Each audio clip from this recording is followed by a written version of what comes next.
Kasabay ng mga ulat ng kaguluhan sa Indonesia at Nepal, tinitiyak ni Acting Chief PNP Police Lieutenant General Jose Melencio Nartates Jr.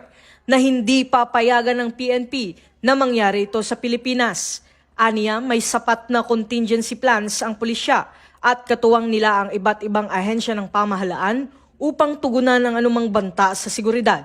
Dagdag pa ng Acting Chief PNP, mataas ang moral ng mga pulis at buo ang suporta sa pamahalaan sa kampanya laban sa katiwalian at anomalya.